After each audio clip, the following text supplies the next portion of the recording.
जिस तरह से पटना पुलिस का बयान जो था बचकाना बयान था, इतना मानक उसका सोशल साइट है बिहार पुलिस का, और उस पर चलाया गया कि यह रेप नहीं है, यह क्या है, आत्महत्या है। संचालक डॉक्टर सतीश, एक शर्म आता है कि किसी भी डॉक्टर के घर में भी बेटी बहन है, कहता है कि कपड़ा उसने गायब किया है, इतना बड़ा चीज कोई इस पर आवाज नहीं उठाता है, अधिक भ्रमित करता है। तो सीमेन के लिए कपड़ा को गायब कर दिया है। वो डॉक्टर नहीं है, सेकंड गॉड जो कहा जाता है धरती पर, वह राक्षस है, दरिंदा है, और उसको कड़ी से कड़ी सजा होनी चाहिए था। और मनीष रंजन, अभी मैं बता रहा हूँ, सेकंड फ्लोर और थर्ड फ्लोर उसका जो हॉस्टल का था, वो बंगाल की लड़कियां रखता था, और बिहार के जितने भी बिजनेसमैन हैं, अफसर लोग हैं, उसके यहाँ वो भेजता है। तो एफआईआर जब तक नहीं दर्ज होगा, हम बैठने वाले नहीं है वो थाना प्रभारी और एडिशनल एसपी पर। जितनी बड़ी लड़ाई हमको लड़ना पड़ेगा, हम जाएंगे, 1 रुपया नहीं लेंगे। आप लोग के बीच में घोषणा किया हूँ। नमस्कार, आप देखना शुरू कर चुके हैं लाइव सिटीज को। मेरा नाम अभिषेक है। पटना में नीट छात्रा की मौत मामले को लेकर जहां पूरे बिहार में आक्रोश है और हंगामा मचा हुआ है। आपको बता दें कि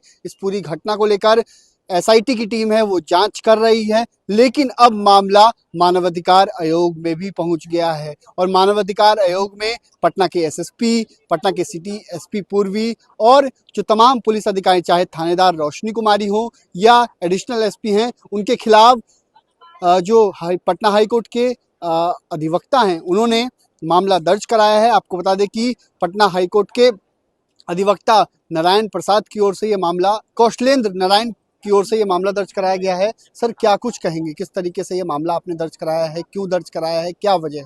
देखिए, यह जो घटना है बड़ा ही दर्दनाक घटना है। एक नाबालिग लड़की के अस्मत के साथ खेला गया, बलात्कार किया गया और मृत्यु करा दिया गया। विंग लायर मैं बोल रहा हूँ। जिस तरह से पटना पुलिस का बयान जो था बचकाना बयान था, इतना मानक उसका सोशल साइट है बिहार पुलिस का, और उस पर चलाया गया कि यह रेप नहीं है, यह क्या है, आत्महत्या है, नशीली दवाओं का सेवन करने से। जबकि आप जानते हैं कि जो पोस्टमार्टम रिपोर्ट आया है उसमें क्लियर है कि सेक्सुअल वायलेंस उसके साथ हुआ है।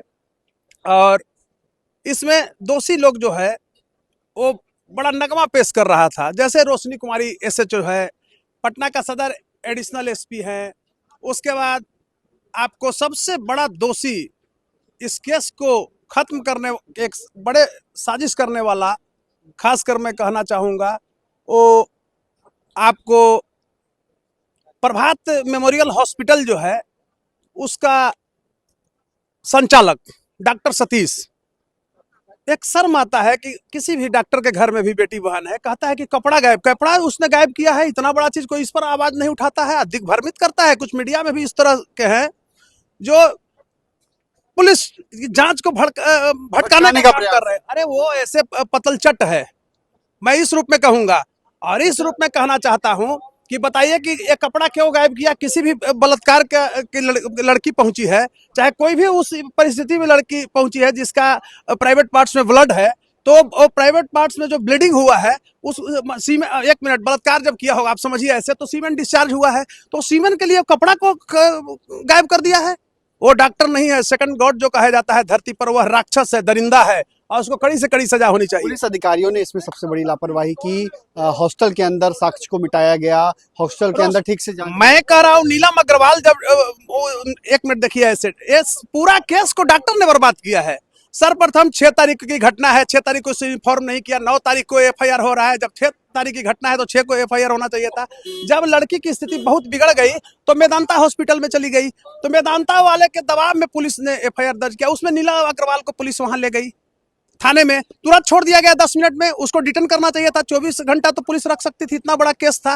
ये दबाने का प्रयास था। और मनीष रंजन, अभी मैं बता रहा हूँ, सेकंड फ्लोर और थर्ड फ्लोर उसका जो हॉस्टल का था, वो बंगाल की लड़कियां रखता था, और बिहार के जितने भी बिजनेसमैन हैं, अफसर लोग हैं, उसके यहाँ वो भेजता है।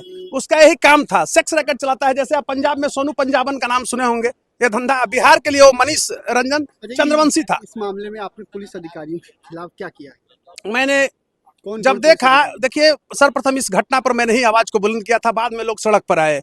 तो क्योंकि एक वकील होना वो ठीक है, पेशेवर ठीक है, लेकिन एक जिम्मेदार नागरिक भी हूँ, उसके हैसियत से मैंने जब देखा तो मेरे अंदर भी दुख था, क्षोभ था और मौत सी मायूसी थी। धिक्कारा मेरी मानवता कि आप आगे बढ़ो, तो मैंने आगे बढ़ा। बिहार में एक समर्थन मिलने लगा। उसके बाद मैं बता रहा हूँ कि दुख हुआ। सर्वप्रथम मैंने कहा कि एसआईटी या सीबीआई जांच होना चाहिए। दुख इस बात की है कि एसआईटी जिसके खिलाफ बना था वही दोनों अफसर एसएचओ रोशनी कुमारी और एडिशनल एसपी पटना सदर अभिनव दोनों शामिल थे। बताइए एसआईटी कैसे निष्पक्ष हो पाएगी?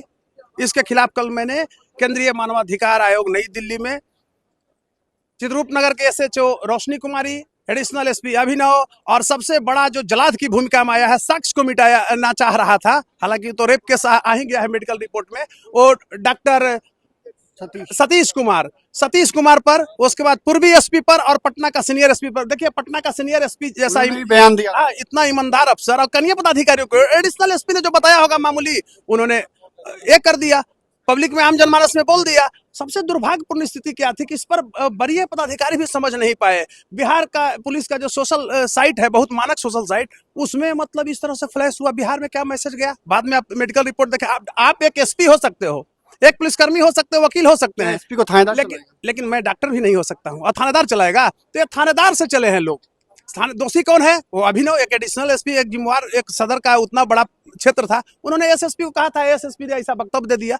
तो इसके लिए दोषी एडिशनल एसपी और एसएचओ रोशनी कुमारी है और इसको कड़ी से कड़ी सजा के लिए हमको कहीं भी जाना हो। कल तो मैंने केस इस पर किया है, लेकिन और आगे प्लेटफॉर्म पर जाना है, अपेक्स कोर्ट में जाना पड़ेगा। मैं जाऊंगा, इस लड़ाई को लड़ूंगा, इसलिए कि एक पत्रकार के घर बेटी भी है, एक वकील के घर में भी बेटी है, उसकी बेटी है, एक आईपीएस की भी बेटी है, आईएएस की भी बेटी है और एक डॉक्टर की भी बेटी है, तो और एक जनमानस सामान्य लोगों की बेटी है। तो सामान्य लोगों के बेटियों के साथ ऐसा नहीं हो। सलाखों के अंदर जाएंगे, एकदम जाएंगे। कहाँ जाएंगे?